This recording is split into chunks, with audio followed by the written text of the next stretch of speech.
we are going back in our Bibles to the book of Daniel so we can see how Daniel was talking about it. In Daniel 7, he is talking about these four beasts, and the fourth one was the nondescript beast. And I pointed out right here, this is the fourth beast.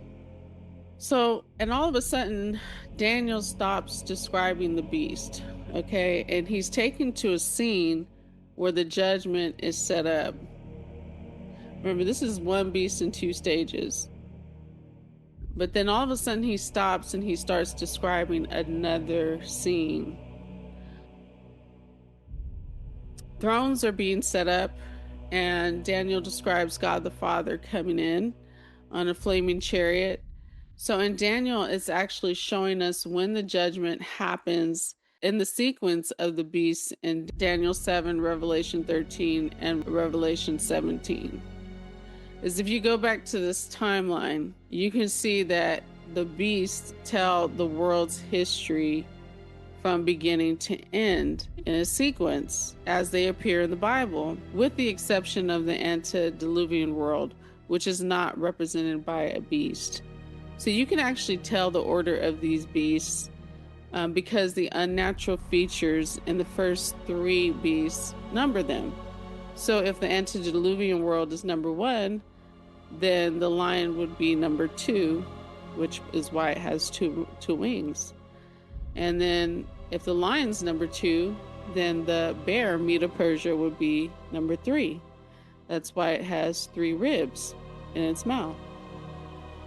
Now the next beast, number 4, which is Grecia, it has 2 unnatural features, but it's the wings that number it, which is kingdom number 4. So we have the antediluvian number 1, Babylon number 2, Medo-Persia number 3, and number 4, Grecia.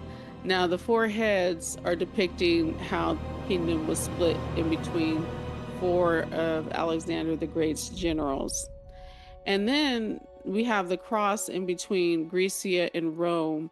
And so the appearance of the beasts changed significantly.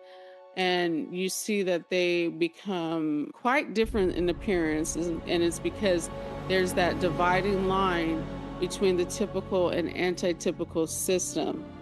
Okay, there's a dividing line right there between the typical and anti-typical system. And how do we know this? Because once Christ was crucified, what happened? Everything turned into anti-typical. We no longer had to do the ceremonial system.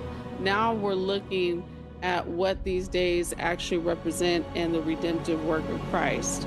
We no longer have to kill the lamb because Christ is the anti-typical lamb. So Christ's crucifixion opens up that anti-typical period, and everything before that can become a type. So going back to the judgment scene, Daniel sees it being set up, but John sees the revelation of it. John actually sees it in session. He records the moment when the 7 seals, the book of life, for all 7 time periods is opened up. So you can see from this chart that there's 7 periods of time. There is 7 beasts because of the 2-horned beasts, but there's also 7 universal kingdoms, which includes the antediluvian world. So when you come back to verse 8, talking about the beast and when he is to come to his end, that would bring you to verse 9. And verse 9 is right after the fall of the papal power, which we know ended in 1798.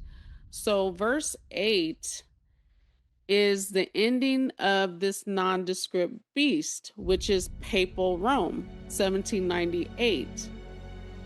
And then only 46 years later, I beheld till the thrones were cast down, and the Ancient of Days did sit. you can see if you count 1798 and then 2 years to 1800, and then you count 1844, and you add 44 to 2, that's 46.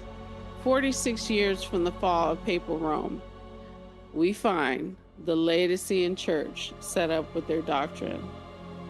46 years from the fall of Papal Rome, we find the Laodicean church is set up with their doctrine. And in that year, the Father went and sat on the throne. This is the same throne we are talking about in Revelation 4:2. And when we read down in verse 13, it says, I saw in the night visions, and behold, one like the Son of Man came with the clouds of heaven, and came to the Ancient of Days, and they brought him near before him. He stood in front of the Father near him while the Father was sitting on the throne. That is describing this very event that took place in 1844 after the fall of Papal Rome, just 46 years later. That is important so that we know that Laodicea is this very doctrine. And it says thrones were cast down. Cast down means the temple was set up and these thrones were put in there for the judgment, starting with the judgment of the dead.